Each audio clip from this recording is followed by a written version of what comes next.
Quantum mechanics का सबसे बड़ा, सबसे गहरा रहस्य। आखिर वो क्या है? महान फिजिसिस्ट रिचर्ड फाइनमैन के मुताबिक वो एक अकेले एक्सपेरिमेंट में छिपा है, और आज हम उसी एक्सपेरिमेंट की दुनिया में उतरने वाले हैं।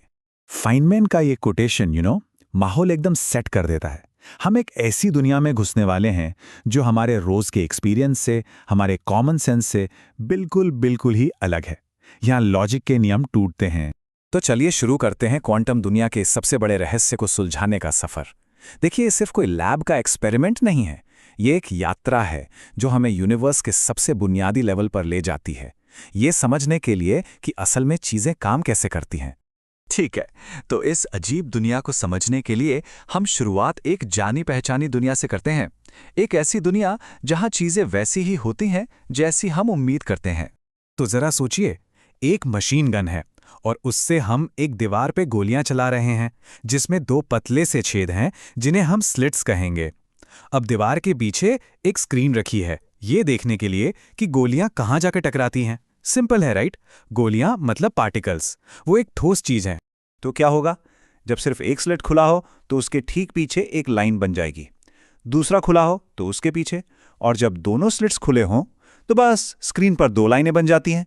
मतलब पहले वाले दोनों नतीजों का सीधा साधा जोड़। इसमें कुछ भी हैरान करने वाला नहीं है, सब कुछ बिल्कुल वैसा है जैसा होना चाहिए। चलिए अब गेम बदलते हैं। इस बार गोलियों की जगह हम इस्तेमाल करेंगे पानी की लहरों का, मतलब वेव्स का।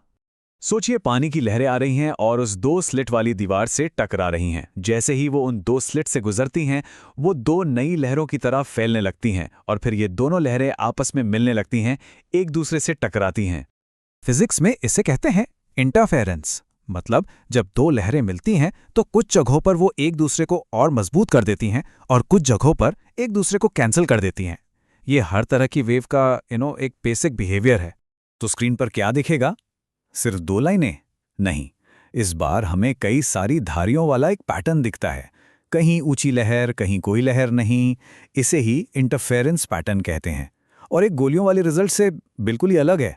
खैर, लहरें तो ऐसा ही करती हैं।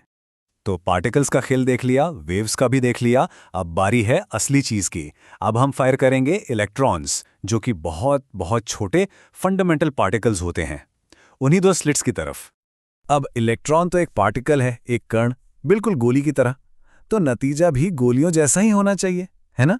स्क्रीन पर दो लाइनें बननी चाहिए, राइट? यहीं से असलियत हमारी सोच से परे जाना शुरू होती है। जो नतीजा मिला वो हैरान करने वाला था।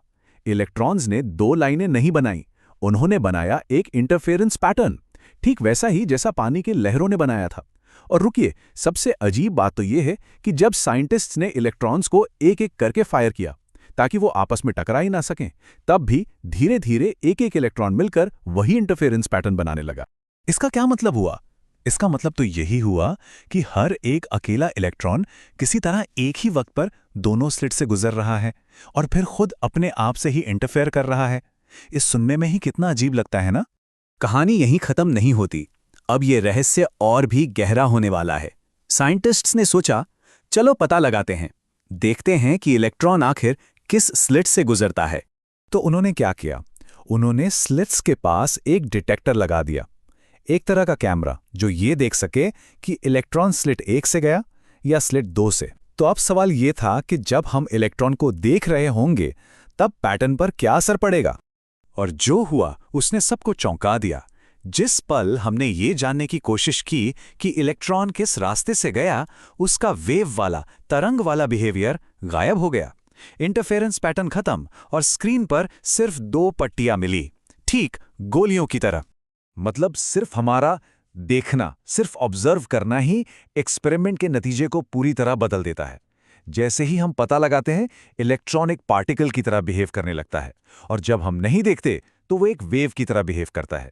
इसे ऑब्जर्वर इफेक्ट कहते हैं। तो आखिर ये हो क्या रहा है? इसका मतलब क्या है? इसका मतलब ये है कि असलियत यानी रियलिटी वैसी नहीं है जैसी हम समझते हैं। हमें एक बिल्कुल नए तरीके से सोचना होगा।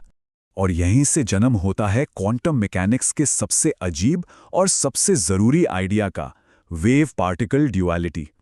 इसका मतलब यह है कि हर चीज, लाइट, इलेक्ट्रॉन, सब कुछ एक ही समय में पार्टिकल भी है और वेव भी। इलेक्ट्रॉन असल में न तो सिर्फ एक पार्टिकल है और न ही सिर्फ एक वेव। वो एक क्वांटम चीज है जो दोनों की तरह बिहेव कर सकती है। ये इस बात पर डिपेंड करता है कि हम उसे मापते हैं या नहीं। जैसा कि फाइनमैन ने कहा था, हमारे पास रोज की जिंदगी से कोई उदाहरण नहीं है इसे समझाने के लिए। इलेक्ट्रॉन न तो पानी की लहर जैसा है, ना ही गोली जैसा। वो बस एक इलेक्ट्रॉन है, अपनी एक अलग ही क्वांटम दुनिया में। अब आप सोच रहे होंगे कि ये सब दिमागी बातें हैं, पर ऐसा नहीं है। ये एक्सपेरिमेंट सिर्फ एक थ्योरी नहीं है, ये क्वांटम मैकेनिक्स की नींव है। इसी एक आइडिया ने हमारी रियलिटी की समझ को बदला है, और इसी की वजह से आज इलेक्ट्रॉन माइक्रोस्कोप, सेमीकंडक्टर्स और यहाँ तक कि क्वांटम कंप्यूटिंग जैसी टेक्नोलॉजी मुमकिन हो पाई है। तो आखिर में ये डबल स्लिट एक्सपेरिमेंट हमें जवाबों से ज्यादा सवाल दे जाता है। और सबसे बड़ा सवाल ये है कि अगर हमारे देखने से ही असलियत तय होती है, तो फिर वो असलियत क्या है जब उसे कोई नहीं देख रहा होता? सोचिएगा जरूर।